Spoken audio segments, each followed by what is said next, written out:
L'homme ne vivra pas de pain seulement, mais de toute parole qui sort de la bouche de Dieu.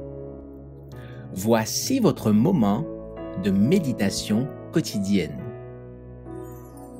Pour mieux connaître Jésus-Christ.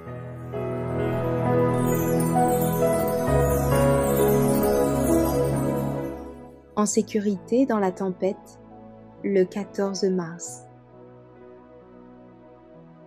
Cette espérance, nous la possédons comme une ancre de l'âme, sûre et solide.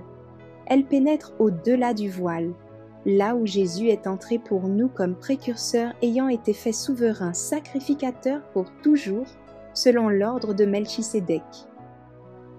Hébreux chapitre 6, versets 19 et 20. L'espérance même de la vie éternelle est placée devant nous. Rien de moins ne pouvait satisfaire le Rédempteur.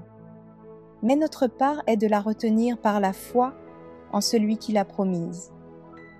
Nous pouvons nous attendre à souffrir, mais ceux qui participent à ses peines partageront aussi sa gloire. Il a acquis le pardon et l'immortalité pour les âmes tombées et vouées à la mort. Et notre part, pour en bénéficier, est de recevoir ce don par la foi. Pour nous qui croyons en lui, cette espérance est comme l'ancre sûre et solide de notre âme. Nous devons comprendre que nous pouvons compter sur la faveur de Dieu, non seulement dans ce monde, mais aussi dans le ciel, puisque le Christ a payé un tel prix pour notre salut. La foi dans l'expiation et l'intercession de Jésus nous maintiendra fermes et inébranlables au milieu des tentations qui assaillent l'Église militante. Contemplons la glorieuse espérance qui est devant nous et retenons-la par la foi. Nous ne gagnons pas le ciel par nos propres mérites, mais par ceux du Christ. Que notre espérance soit dirigée non pas sur nous-mêmes, mais sur celui qui a pénétré au-delà du voile.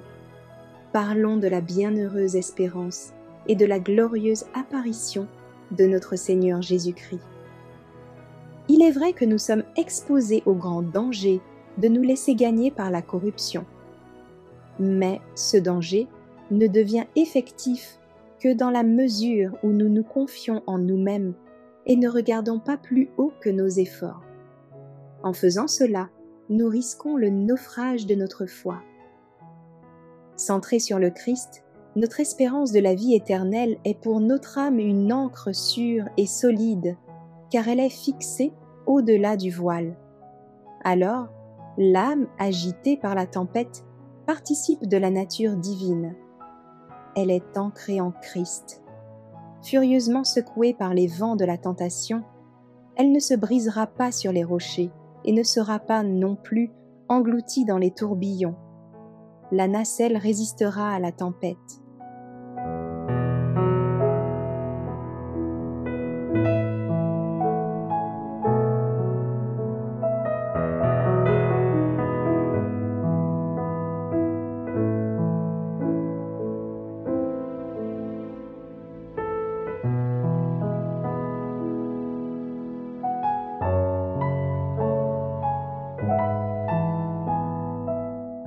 Merci d'avoir écouté cette présentation.